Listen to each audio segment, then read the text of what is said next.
your party, why should you have structures in the party to follow if somebody have any problem? But there are calls from everywhere that the general secretary and the chairman to resign. What is your understanding for those calls? Because I don't understand why they should be called to step aside or resigned. Where have you been in the last 5 or so hours? You've been outside Ghana? You mean the statement issued by the flag bearer? Yes. What is in that statement that shows that he condemned, for instance, the calling? He just called for peace to prevail in the party. Oh, I thought the salient point he made was everybody should go back to their normal duties. No, but including please, including the chairman and the general secretary, and that everybody should remain calm. No, but and calm. That to get to our destination 2016, we needed unity and peace. That is the core. But if you want to be mischievous, right, and go back and talk about ancient history, right? It's a matter for you. No, but let me make the point that the flag bearer is spoken, and unless you have any dissent. No, what precipitated this? That is why I said. What precipitated what? This, the call, the remover. The most important thing is Yes. When you have a problem and you act decisively, you put the problem behind you. All those calls, as I said to you, are ancient. We've left them behind. You have sleeping on these courses for a very long time. How long? How come? That is how come. When did this start? No, when did this start? If you are going to be asking questions, then you must ask questions that don't give you back. No. So ask the questions in a way that I can give you. You remember good answers.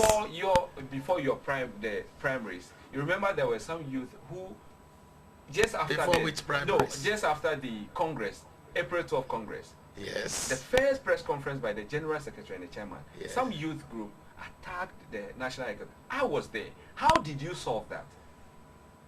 You see, when you say they attacked, they came to there must have been a grievance. There must have been a reason. Hold on. And then what happened? You tell me. You were there. Yeah, I was there. And there was exchange of cattle at my chest. Cutting people. How did you address it? Well, this thing was against internal issue. If people behave in a criminal way, and the police go there and deal with it, why do you want to make it as though the party has a special criminal code as against that of the country? Didn't the police go there? Those who committed those offenses, haven't they been brought to justice? Haven't they dealt with them? What can the party do? Look, let me make the point clear. If any party member misbehaves outside our rules, that is the national constitutional rule arrangement, nor the party constitutional arrangement, you ought to be dealt with. And we are not going to hide that. We are not going to condone that. We are not going to connive. So let us send the message that we will not tolerate any act of indecency or any act of hooliganism, any act of mischief, any act that does not conform to our rules. And let us not make any mistake. If somebody misbehaves, we deal with it. So if people have misbehaved, let them be dealt with. Don't come and put it as though the political party that has so many members are all misbehaving. We will not accept that. But that is what as we speak, the invisible group that I was talking to you about previously, they took over the party headquarters. This is an indiscipline in the highest order. Why you should have called the law enforcement agency to deal with these people? You see, to leave the party aside. I don't get it, because from day one, when there was some commotion around our party headquarters, the police moved. So that was cool. The police. That was what? It was a coup d'etat. That was a coup d'etat. Honorable. The police were there to calm. You know, my brother. You know, we are on the national television. Yes. I don't know how old you are, but I've lived under at least two coups. You know Rawlings, what is Rawlings 1970, Rawlings 1979, Yes, and Rawlings 1981. Man, I understand what coup d'etat is. Okay, so and so don't even I lived under Buziese. I saw Buziese coup. And then a champion, and then the Supreme Military Council, stage 1, stage 2, Akufu taking over the palace coup. Let me tell you, read my lips. Nothing of that nature has happened in NPP. NPP, there hasn't been any coup d'etat. We had a misunderstanding. Some people thought out of emotion, they would overreact. Right? And please, let us not belittle that, or no, not even belittle. Let us not embellish that and describe it as a coup d'etat. Let us understand that we had lost somebody very important, our regional chairman, not out of natural activity, but people actually went and murdered him. And for such a person, I think we became very, very angry. Some of them became angry seeing how he died, and they wanted to vent their spleen, right? And as a result, they overreacted and took over. Or they didn't even take over. They went and stormed the place. We called the police. The police came and maintained law and order, which should happen. But didn't make any arrests. That's unlawful takeover. You know, my brother. If the police, they have a discretion, right, to arrest and to proceed on to charge and to bring them before a court of competent jurisdiction, where they know that they don't have a credible case that would not waste the cost time, they will not charge. They will not bring the person before court, and that is normal. So if the police go anywhere to bring about peace, it doesn't necessarily mean that it would end up in an arrest, charge, and conviction. So if the police went there and there was nothing that can call for one being arrested and charged, they should go and do it. Okay, so just for the fun of it. So the flag bearer has spoken. So there must be calm in the party now. Everything. Well, I believe that people were saying he hadn't spoken. He had spoken earlier that we should remain calm. What happened to Alhaji Adam Mahama should never happen to any Ghanaian. I know some time back, one of our chairmen also had to go through the same experience where acid was poured into the face, and we had to take him to Germany. I think he lost an eye or two. That one didn't result in death, but the person who committed that, right? We know the person who committed that atrocity, and nothing has happened. Recently, I think, I'm not sure whether it's in Kwanta, NDC, DC was murdered, right? In cold blood. Nothing has happened. This one too has happened. And people have become very, very angry.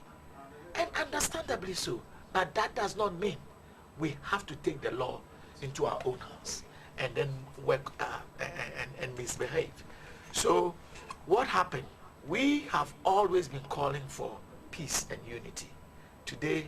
Yesterday, I think President Kufuor spoke. Today, Nana Addo has spoken. And his words were so refreshing to the extent that you must not question, right, what would emanate out of those words. And no one should make it as though there is such a huge storm that we cannot control. The flag bearer having said whatever doesn't mean those who are angry will just easily forget about the death of our brother. But for me, we should let the death, Adam's death, be a positive thing for us. We must use that to build a united front, build a peaceful team to move towards 2016 and make sure we take over government to honor Adams's name, to honor him that his death has not been in vain. So moving forward, the question is being, let me close with you on this one. The question that is being asked is NPP ready for 2016? Yes, emphatically yes, we are ready. You are ready. We have done it before. It's not as if we don't know how it is to run a government. We are ready. Now Ghanaians are also expecting NPP to organize ourselves and take over.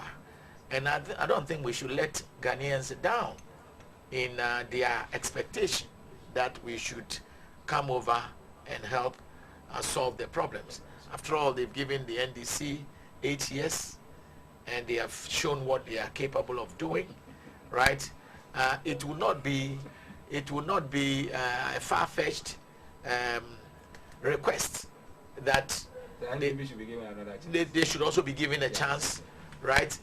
Based on our history and based on their history, their track record, we should be prepared. And I can assure you that we would manage this economy better than it has been managed.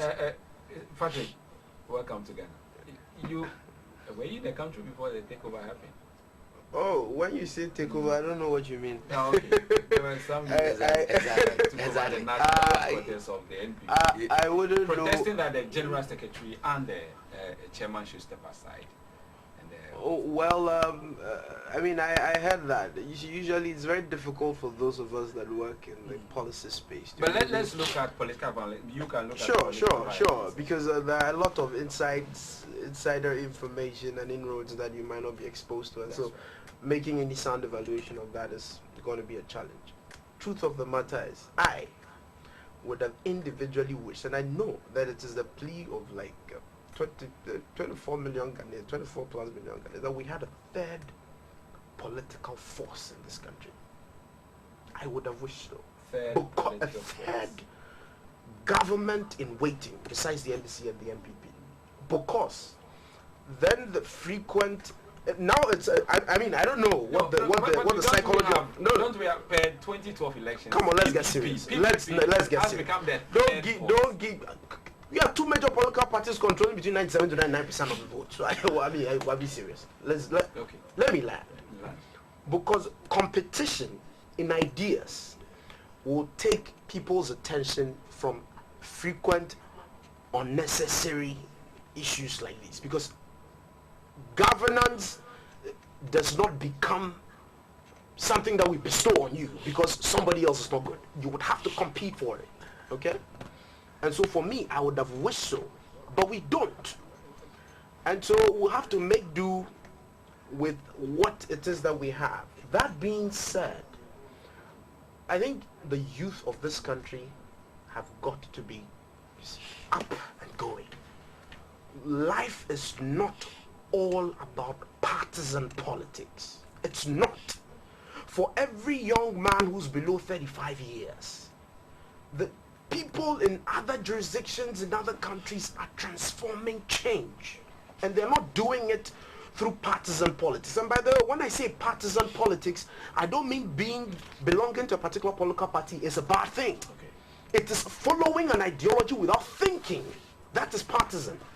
When you're partisan, you follow an idea, you follow a concept, you follow a phenomenon without thinking about the consequences of that phenomenon. That is what I'm talking about. And so you can belong to the NPP as a young man, you can belong to the NDC, but you got to think first. Think, reason. And I think a lot of the young men and young women in this country today are losing that essence, which is what will create scenarios like what we have seen happen in the NDC, we have seen it happen in the NPP as well, that you're talking about today.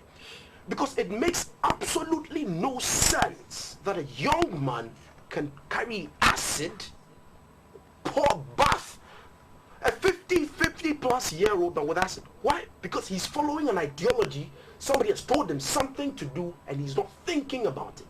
Why will you take a machete, go butcher another person?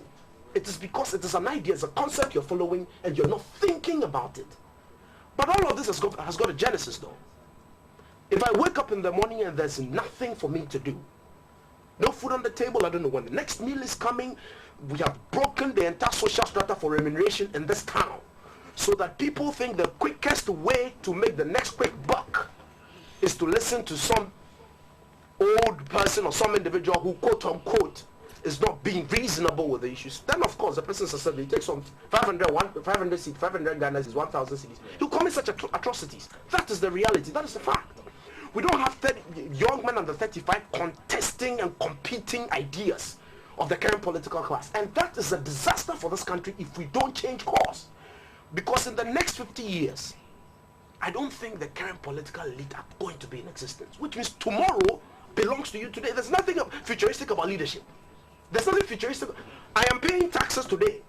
Why shouldn't I take part in the debate that decides what my tax money is used for today? And I told I'm a future leader. And so the youth today should know that that notion of tomorrow belongs to you, help us do what we can do today as current political class and current leaders, I think is a misnomer. It's absolute nonsense. All right. We should begin thinking about how it is we can contribute. If you belong to a political party, if you belong to a church, if you belong to a business, whatever it is you do, contribute your best and do not be partisan. Because it is being partisan that we get results like this, we get results like that, we get a system of governance that's not delivering the public goods and services, and yet we sit aloof. Okay. That should not happen. Okay, thank you very much. Your passion could be mistaken for a pastor, Reverend Pastor. Yes, Honorable Hassan, Al-Haji, Yeah. I think NDC should be going to run into the bank over this. Oh. Yeah, there is fire in the NPP, so Yeah, not necessarily. briefly, say good. Ever since the incident happened, I've not gotten the opportunity to go on air on that. And so I want to use this opportunity to extend my condolences to the Adams family and also to the NPP. In fact, for me, all that we had started talking about the economy up to this point, what is currently happening in our political dispensation contributes to that. And I want us to understand that the individual political parties are stakeholders of Ghana. And so whatever happens to the individual political parties is either going to move negative or positive to the generality of Ghana. And so I don't think that members of the NDC should be too happy, should be happy about what is happening in the NPP because, they have crisis. And so, you see, if NDC puts its acts right and is working as it is, be able to fix a few things, Ghanaians would wake up to realize that NDC is a party that should be retained in government in 2016. If it fails to do that, and there is an alternative, they shouldn't blame anybody, and they shouldn't think that the happenings in NPP is going to give us that opportunity. And so I think that it is not pleasant when we have members of political parties thinking either intra or inter, thinking that